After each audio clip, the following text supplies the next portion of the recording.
2, 1. Good morning. Please silence electronic devices for the duration of the meeting, and welcome to the January 23rd, 2022 Operations and Safety Committee meeting. I'm Commissioner Pat Kemp, and I am the 2022 Strategic Planning and External Relations Chair, chairing this meeting today. The meeting format is hybrid. Quorum is not physically present, but members are present at the HART offices here in Ybor City. And we do have a member participating via the internet online, hybrid. Please look at your screens, an image of the flags displayed, and join me in the Pledge of Allegiance. I pledge allegiance to the flag of the United States of America and to the republic for which it stands, one nation, under God, indivisible, with liberty and justice for all. Okay. And if we could do a roll call vote, please. Committee Chair Kemp. Here. Committee Member Knight. Here. Committee Member Schisler. Committee Member Schisler. Here. Thank you, sir. And then Committee Member Williams indicated she would be absent, and as you stated, you do not have a physical quorum, Madam Chair. Okay. And now we have public comment, and no one scheduled to speak. Is that accurate? That is accurate. Okay, and is there anyone here present that would like to speak during public comment? Okay, seeing none, we are today not doing the election of officers since we don't have an in-person physical quorum present, and we will not move to approval of the meeting minutes for that reason as well. So we'll start right with our presentations, and we'll start with our Operations and Maintenance Metrics Report from Mr. Bobby Edwards, Director of Transportation, Mr. Justin Lafler, Director of Fleet Maintenance, and Mr. Richard Campbell, Interim Safety Officer. Mr. Edwards, you're recognized to present the presentation. Thank you, Chair, and good morning. Good morning, board members. Good morning, Ms. LeGrand. I will start off with discussing the ridership by mode for the month of January. We reached 1,087,956.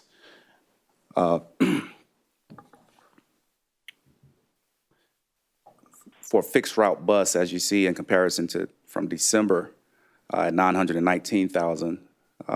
For January 2023, we reached 948,550. Our average weekday ridership for January 2023 is what's displayed on this slide. Again, as you see, the top three routes, the Route 6, the Route 1, and the Route 34, carries the majority of our passengers. And this is a slide that Ms. Williams requested a couple months back, which is really good for us to be able to continue to track. We're looking at our top ridership routes and the on-time performance for those routes. As you see, the Route 6, the Route 1, 34, 412. And their ridership is at the top, and at the bottom, that's the on-time performance for those routes.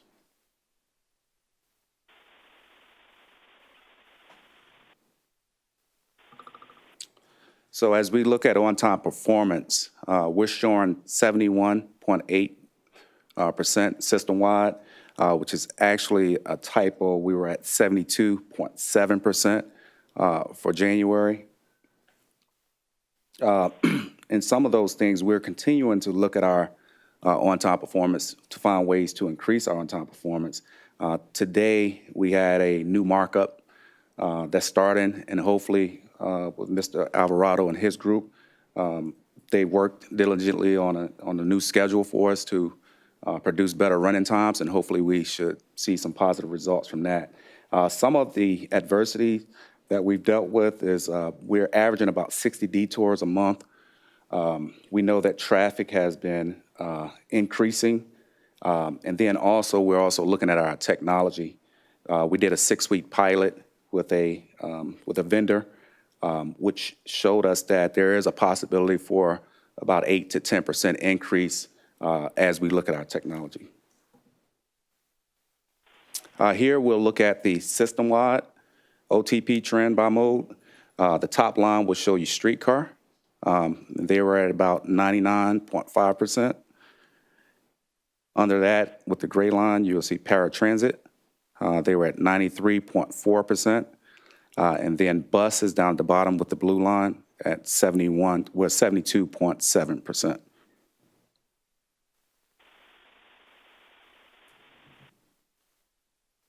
If I go back to ridership really quick.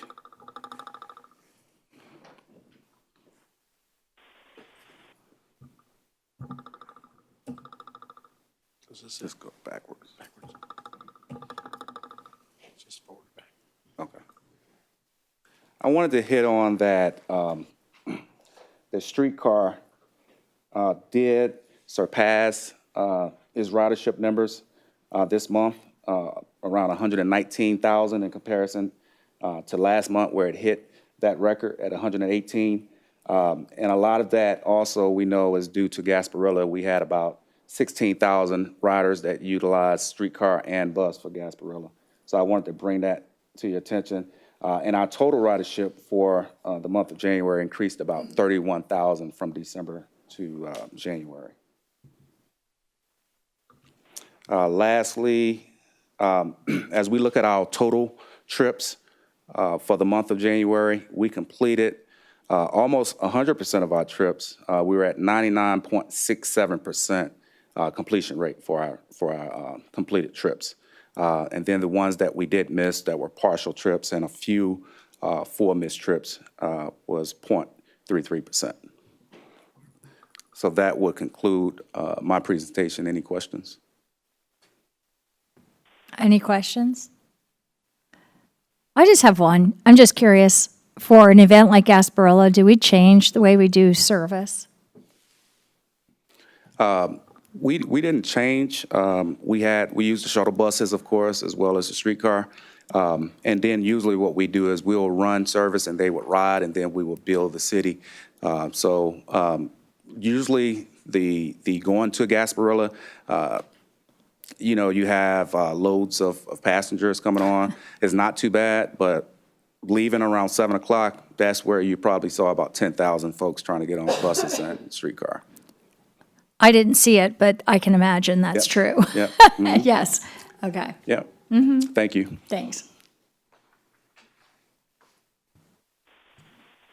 Good morning, Chair, members of the board, Ms. LeGrand. My name is Justin Laffler, Director of Fleet Maintenance. For the month of January, we had 100% on-time compliance with our PM inspections. We completed 99 bus inspections. We did have a small drop in our mean distance between failures. Our chargeables were at 4,500, and then the major mechanical failures dipped down to 11,598. So the major difference between the previous month and this month is that January is a little bit colder. We turned on the heaters on the buses, and we had some coolant leaks because of that. So that was the major difference. So that's the end of my part of the presentation. If you don't have any questions, I'll turn it over to Richard Campbell. Any questions? Another short and sweet. Richard. Good morning, Chair, Directors, Ms. LeGrand. My name is Richard Campbell, and I'm the Interim Safety Officer, and I'll be presenting the safety numbers. So for the month of January, if I can turn your eyes to the right of the screen, you'll see we had 4 total safety events, resulting in 2 injuries, and obviously no fatalities. That is for fixed route or what we consider the bus. Moving for the fixed route, obviously the percentage is obviously 0.42, so 0.4 of a point, and those injuries were at 0.2. So obviously very low number, good numbers, and we're staying on track. Moving to the streetcar had no safety events for the month of January. We're pleased to report. And then moving on to the paratransit. Paratransit also had no safety events, and we did have 1 injury that was not reported as a safety event, but it was an injury with a 0.64, so 0.6 of a point. Any questions? Any questions? No. I Thank guess we you. have no questions. Thank you. Mhm. Okay, and do we have that picture yet? Were you able to get it up? Okay, I thought maybe we could do it right now, but because it's a routes workshop. But our next presentation is the routes workshop. Mr. Omar Alvarado, Chief Delivery Officer, is recognized to present this.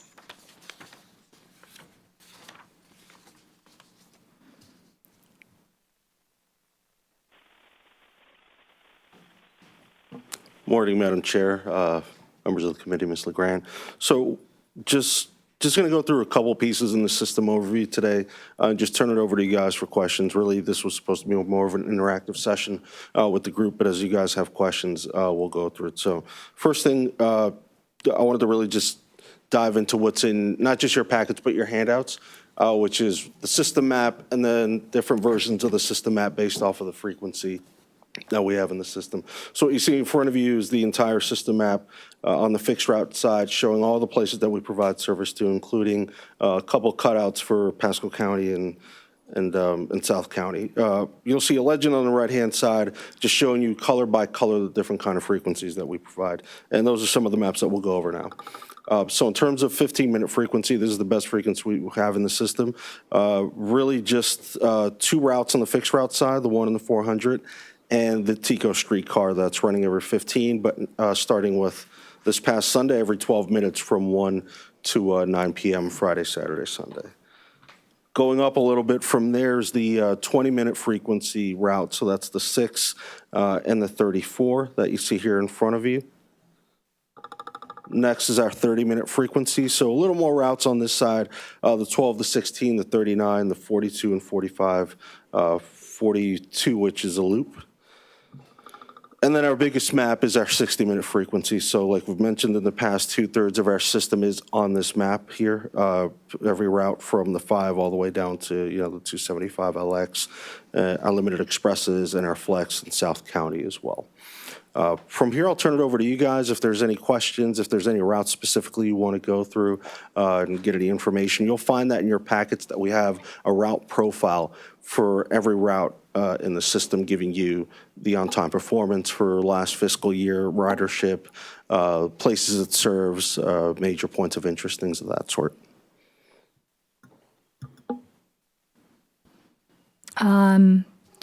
Do you have, are there any questions?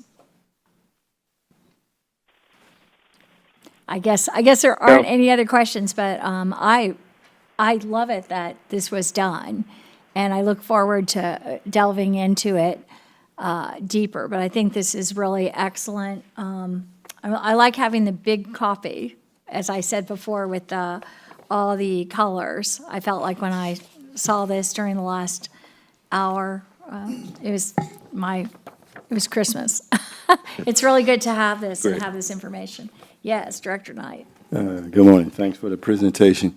I noticed too, like 2 of the top routers is 1 and 6, and they're on a 20 minutes frequency, right?